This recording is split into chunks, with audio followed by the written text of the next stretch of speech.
I'm so happy to see Lily, sweet Lily,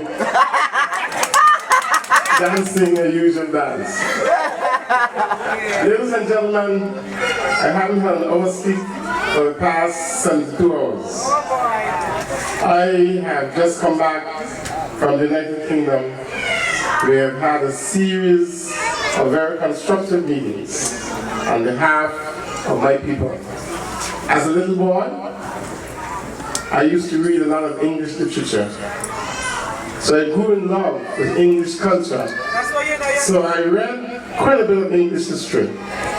One of the things I learned is that a lot of privileged young men, particularly in the United Kingdom, would leave England and try to go to the rest of the world, an unknown world, in order to promote British interests. There are those who went to the jungles of South America and as missionaries, and of Africa and Asia. Those who tried to go to the North and South Poles. Those who explored the world, and at one time, Britain could say the sun never set on the British Empire. They built up a vast empire for a small island. And they sacrificed health and in many cases their lives. They sacrificed in the interests of their country. I was fortunate to have gone to England. And while I was there, the Angolan community, after a while I was representing the community in so many ways. They asked me if I couldn't go to Angola to get involved in the political life here, to do something about Angola, because Angola had only a population of 4,500 or so in 1960. And it was a tough decision to be made, because I had a very wonderful life in England. I was president of a prestigious international club of Europeans. And for a young black boy to be president of a white club, you must know that in itself was a great achievement and a great honor. I had 2 houses rent in England. At a very early age, I was living a wonderful life. But then I remembered how the people who went as missionaries from England, the people who went to the jungles of South America, Asia, and Africa, and the people who went and risked their lives going to the North Pole and South Pole, they too were very privileged people. They were not poor people. They were privileged. They had comfortable lives. But they risked and sacrificed those comfortable lives in the interests of promoting their country. And I felt that as God has blessed me with something, I should share it with my little country, Angola. And what a sad case it was when I flew over Angola in 1961, just after Hurricane Donna, by a little light aircraft from St. Kitts. Hardly a blade of grass. All houses were damaged or destroyed. Coming from a major metropolitan city and coming to see a little desert island, what it was, what impact it had on my mind, what I had done, what had I done with my life. I came to Angola and I was more frustrated because what I saw here was envy. I saw people who were envious of each other, people who were covetous. Stingy boys. And that really made me feel sad. That I had made my sacrifice in vain. I sacrificed everything for a people who were disunited. I entered politics, and I was introduced to Mr. Jeremiah Guns when I came. I had a discussion with him, and after a while, he said to me, young man, if I told you that I was going to run for the seat of Anguilla, there were 7 seats in St. Kitts, Nevis, Anguilla. St. Kitts had 5, Nevis 1, Anguilla 1. If I told you that I was going to run, what would you do? I said, sir, I've heard a lot about you.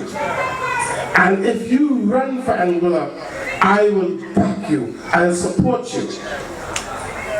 And Jeremiah Guns looked at me and he said, you are the man for the job.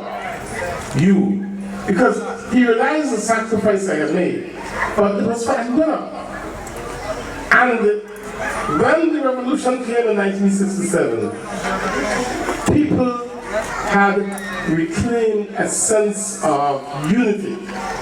It was that unity that brought all the success to the revolution.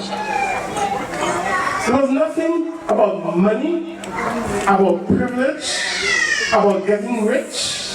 It was all about a better way of life for the people of Anguilla. Because we had to travel around the world in search of a living. We were called the nomads of the Caribbean. We went everywhere in search of a living. There was no paved roads, no running water, no electricity, no telecommunications, no proper schools, no proper hospital. There was absolutely nothing. And those people returning from Aruba and Curacao at that time felt frustrated. And there, Mr. Kenneth Hazel and a bunch of them began a movement to get some sort of attention to the Anguilla situation. And was born a movement to separate Anguilla from St. Kitts. Now, we all were misled that St. Kitts was a problem. But I, who lived in St. Kitts, knew the struggle that was going on in St. Kitts, and the simplest labor movement against the colonial office in London, that London was the problem. So I knew different. But isn't it strange today that after so much persecution of Hubert Hughes as a Bratcher, that he ended up being Anguilla's leader, who can retire,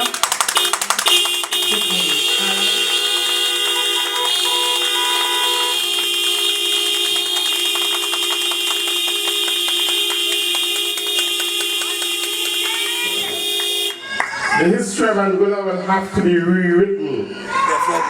The history of Anguilla will have to be rewritten. Because all those things that we were misled by, we have to reverse them. When the governors would get on Anguilla Day and say that Bradshaw spent British money to Anguilla, I had to refute him. And I had to remind the people of Anguilla, as your leader, that Bradshaw did not bring us from Africa 400 years ago in chains and put us to work on white man's plantation as slaves. Bradshaw did not colonize us for 400 years. All this was Britain. Bradshaw was struggling for freedom too, for us, for all of us. Know your history now. Ladies and gentlemen, I asked Mr. Ronald Webster in 1969, after the British invasion, to introduce a solid political movement to promote the national interests of the people of Anguilla, because we are now a British colony and all other slave colonies of the past who had to fight for freedom. Every one of them. South Africa, Rhodesia, Kenya, Nigeria, Ghana, everyone, Jamaica, and the Caribbean, all of us had to fight for freedom. Freedom from slavery, freedom from hunger, freedom from want of every kind. And the fight is still on. Let me tell you this. We came to office on the 15th 16, the elections were on the 15th. But while elections were going on, and the governor anticipated from the last meeting at the tire shop, the night before the elections, that the people were supporting the Anguilla United Movement. The governor knew that the government would change. And the morning of the elections, he signed the Catalonia deal for his friend Adam Aaron, who still have us in a mess down there. He also said, I will never back. I will never walk with that so-and-so using the British typical four-letter word. As you know what it is, I've never used those words. But he said he will never walk with that so-and-so Hubert Hughes. But in the presence of Jerome Roberts and his deputy governor Stanley Reed, and I saw some of the things he wanted to do. I said, Governor, let me give you one warning. I am not a typical Anguilla politician. I started my lessons as a schoolboy at the foot of the most enlightened politician in the Caribbean, Robert William Bratcher. So if you want to fight me on a colonial basis, Governor, you might even win. But at the end of that victory, you'll be so seriously wounded, you won't enjoy it.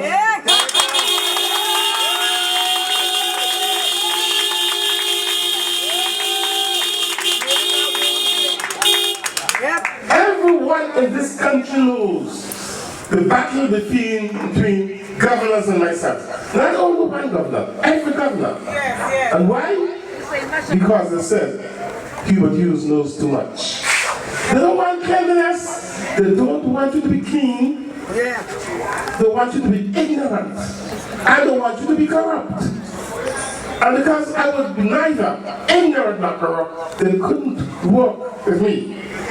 But ladies and gentlemen, tonight, the Anguilla United Movement is proposing the strongest political force since the revolution.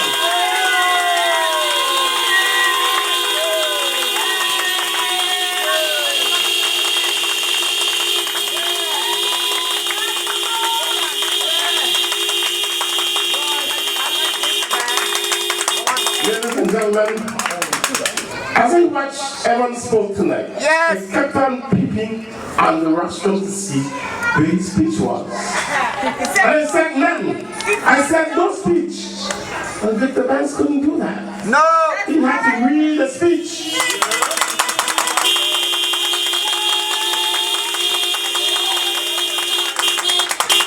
So what are the qualifications for a true political representative? Is it that type of manipulative education? Yeah. Or is a man with a heart, a clean man with a clean heart?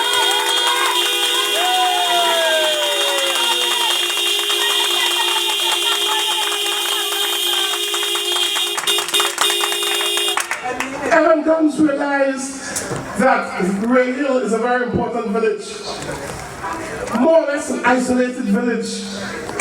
And he realized the young people have nothing to do but probably to drift in a rum shop.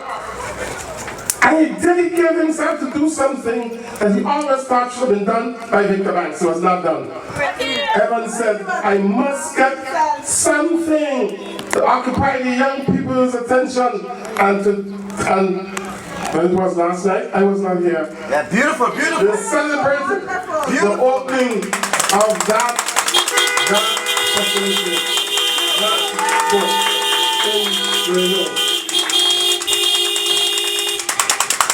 When he was running for elections, they say he was a poodle. They say he had no education. But Evan Guns went to the same secondary school and got as many subjects as Victor Banks. But he decided not to go in politics or government, study political science. He decided to carry on his father's tradition.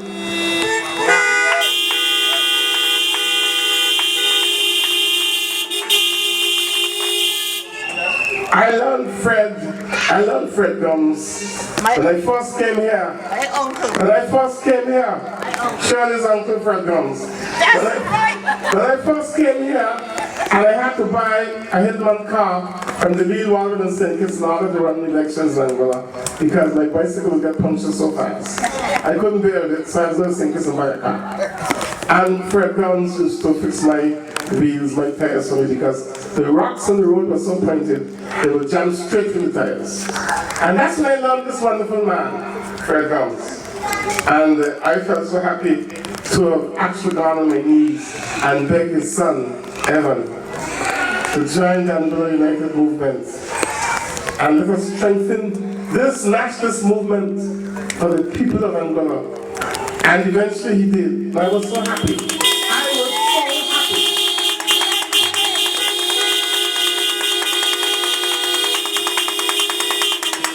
I was so happy when Evan Downs joined this movement. And let me tell you, as a hard worker, Evan went out in the mission field. And when people said to me, do you think it's right for you to have Evan? I said, Evan is the best thing I have. Evan is the best. Nobody else would have done what Evan did to bring that seat. He was self-respecting, he was hard-working, and he challenged the giant, the Goliath. And knocked out the giant. And let me tell you, he is going to repeat that in a bigger way this time.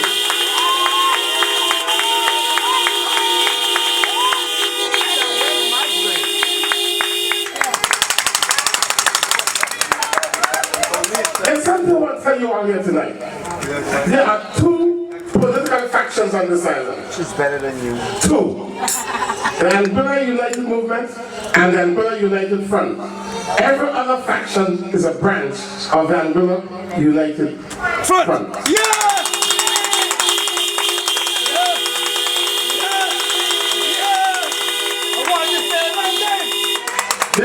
Before I came to this meeting tonight, I decided to listen to a little bit of the meeting of all meetings, which Mr. Baird says he's going to have.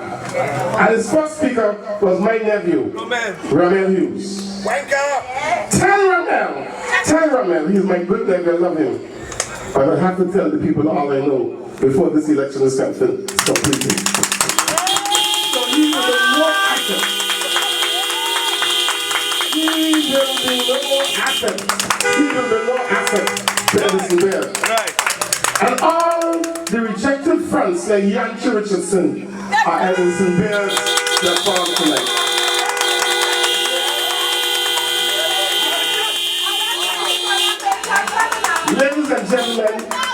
Ladies and gentlemen, so you read the letter about Delsik? Mr. the brag that had ended the last 4 years. A man who went in government and actually did nothing but to oppose everything. Nothing but to oppose everything. And people said to me, what does Eddie have against you that you can't dismiss him? I said, listen, I want you all to know this. I've always committed myself to cleaning up Angola and to getting a young, vibrant team. You have it, Chief.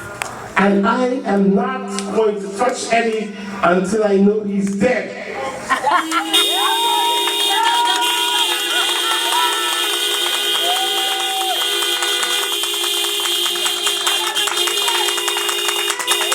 Because the time has come for me to clean up the mess, and pass on the mantle to decency.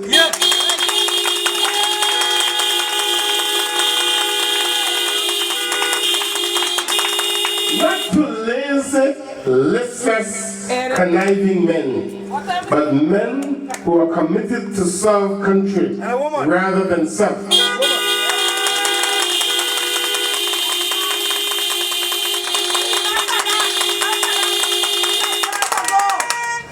Ladies and gentlemen, about a month before Eddie was finally dismissed from government, we had a party meeting in Pastor Hubert Hughes' church.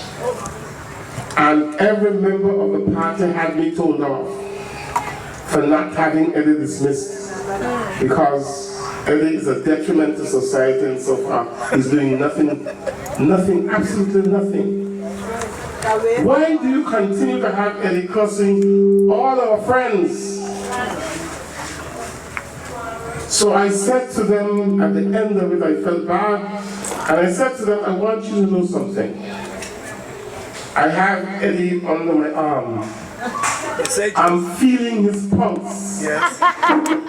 And when sufficient breath has left his body, I will open my arm and let him drop.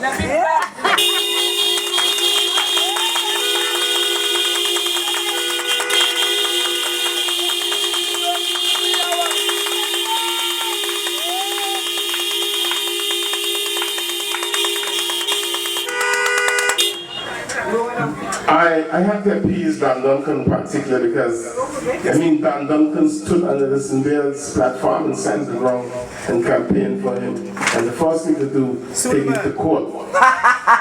Take him to court. But anyhow, the only thing they can do is take him to court. But when they take him to court, it means that their interest is money. So they want the biggest money out of you. So all they can do is take you to court. They'll take me to court several times. And they're back in court even now. But I'm not concerned. You know why? Because in the last resort, the truth will say who's good and who's bad.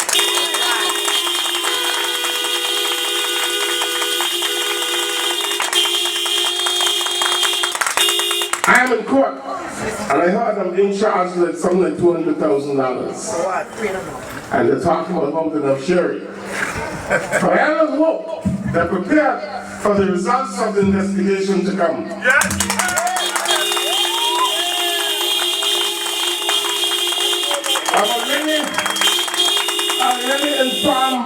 I've already informed the British officials in London. I already informed them. And the government of Angola has to stop concealing and shielding, because there's a cover-up. There's a cover-up by the government of Angola. And I told Britain about it, and it must be unraveled. The Pandora's box will open. And the worms will fall out. I hope they fall in the right places. Ladies and gentlemen, tonight, bring it on. I feel so nice. You got to? You know why? Tell me. We've come a long way. And the United Movement has come a long way.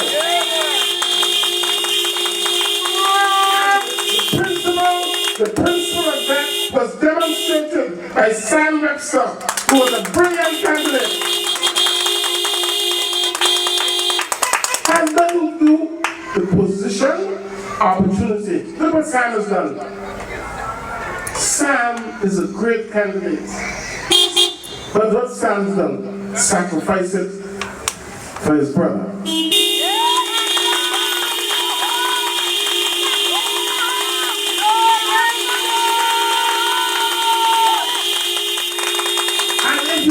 If you look at the number of Harbour people who come to all these political meetings, you know full well. Island Harbour is ours. Island Harbour is Anguilla United Movement. But you know me, I have no corners in my mouth. When I see McLean Webster here in West End, everywhere, and I know he's a force to reckon with in Island Harbour. When I see Carl Smith, when I see my other Smithy friend who's always with us, I see all these Smiths from Garden Bottom, from the Keys, everywhere. When I see all my Island Harbour friends everywhere, I know we have a solid Minister of Health. We have a solid Minister of Health.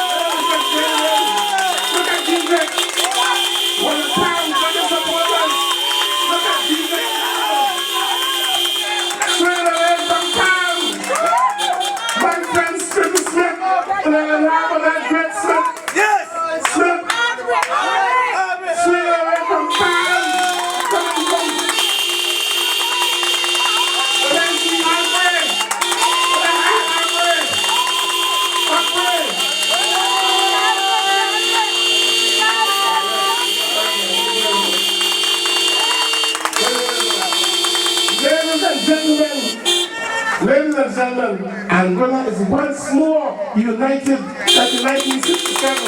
East meets West. East meets West. We are once more united. Ladies and gentlemen, my angel, you know, Ahmed and myself ran elections first in 1976. Ahmed and myself ran together then. Is it coincidence that Ahmed's great legal daughter is today the candidate for president? Cousin Walker, and my first cousin Walker was being bulldozed by the governor and his friends, sending for people in St. Kitts to come here and testify against that poor man. When I saw what they were doing to him, I said, God will relieve us. And God has brought Daniel. Walker, we pray for him every night. We pray for him every night. But let me tell you, God will deliver him in whatever way he wants to. Because they always say, that it be thy will, but not thy will done. And we have Christy. We have Christy. You know what? Isn't the Anguilla United movement have come of age? Yes.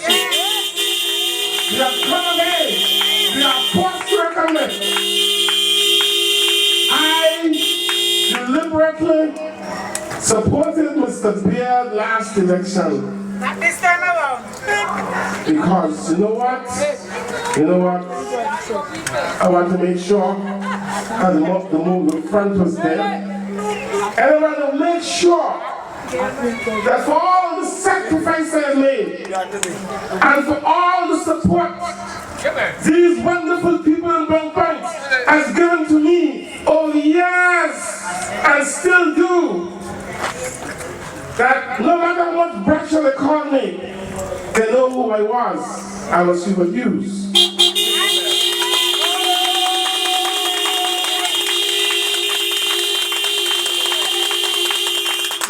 And I also knew that they wanted me to continue to represent them. So what?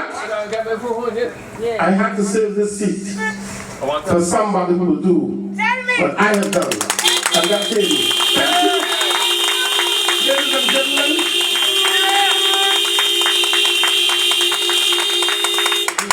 when I tried to get him to go to university in Barbados, he preferred to stay with his friends. And I tried to keep him from going into politics and be a professional tourism manager. He offended the owners of the hotels he worked in to represent the workers who were worse off than himself. He sacrificed being a hotel manager in order to represent his people. When I saw his commitment to people, I felt he would qualify to take over this constituency. Ladies and gentlemen,